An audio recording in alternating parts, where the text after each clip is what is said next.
Mr. Speaker, ladies and gentlemen, imagine if we told Taiwan, instead of fighting the good fight against Xi and the CCP, they would try to find their own territory far off in the Taiwan Strait or the Philippine Sea.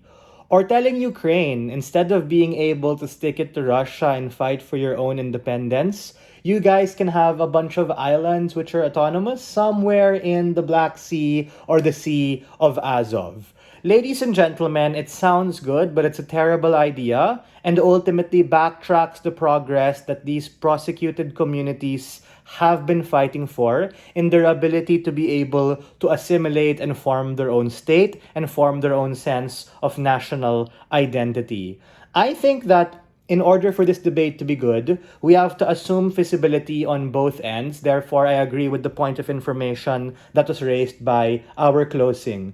We need to understand that side proposition needs to give us a defense and an accounting in terms of how exactly there's going to be an incentive structure for a state to be able to be formed in this international territory. Because the trade-off of being able to have a bunch of artificial islands assuming capacity is that it's probably going to be a standstill situation and ultimately lulls you into this false sense of security that you have succeeded. What motivates our side of the house and the comparative is very clear.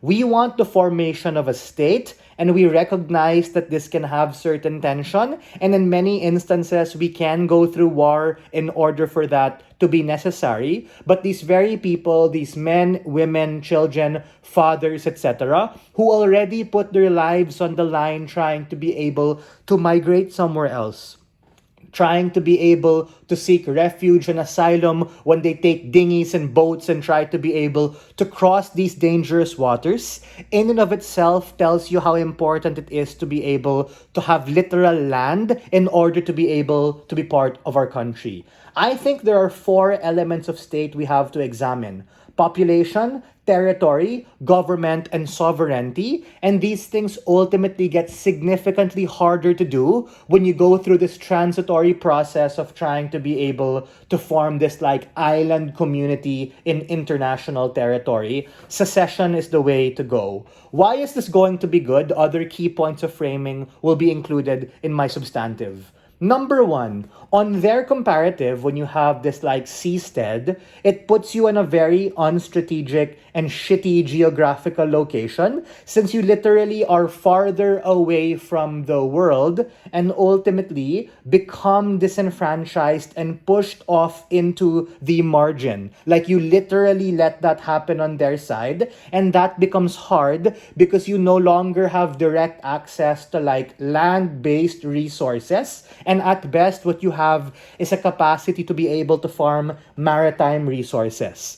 That is to say, things like tariffs from China or from Trump or other things like embargoes from your enemies significantly cripple you to a larger extent as opposed to you being able to secede. And even if that newfound state you have is like riddled with conflict, etc., you have multiple corridors and pathways from the land, air, and sea to be able to give you direct aid and operations.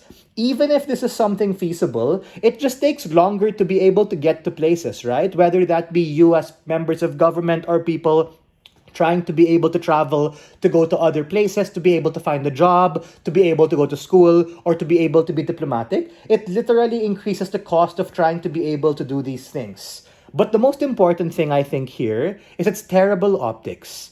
At the point in which you guys try to go onto the seastead in international territory is a principled capitulation of your stance to be able to fight against the oppressor. Make no mistake, we think that wars are sometimes necessary, and in the ever-evolving world we're living in a multipolar order, wars aren't like nukes flying left and right. Wars can be economic, wars can be done through proxy, and you significantly put yourselves and your posterity in more advantage. Before side proposition tries to be glib about it and says, yeah, we have fiat to say these things. No, you don't. This is a value judgment motion. We just have to assume capacity on both sides. Number two, assuming a capacity to be able to form a state, we think that a legitimate state is something that can be recognized under the four dimensions that I mentioned when you actually fight for it, when you actually try to be able to secede from that particular authority, and we assume every capacity to do so. But make no mistake, on both sides there's going to be a transitionary period. I'm just saying that the future of a seastead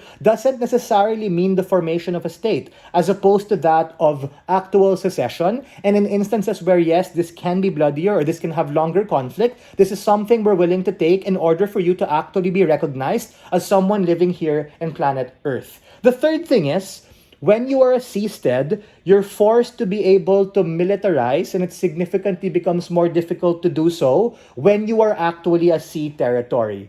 Because you become more prone to things like drone strikes, and you become more prone to things like being carpet bombed, as opposed to the comparative of seceding somewhere within a landlocked territory. Meaning, even in instances of conflict happening, which is the worst case that our side is willing to defend, you become a sitting duck when you're actually in these like weird international waters places. But they might say, oh, Joseph, there's no conflict because it's international territory, etc. No, take a look at what's happening between the Philippines and China, or what's happening between China and Taiwan.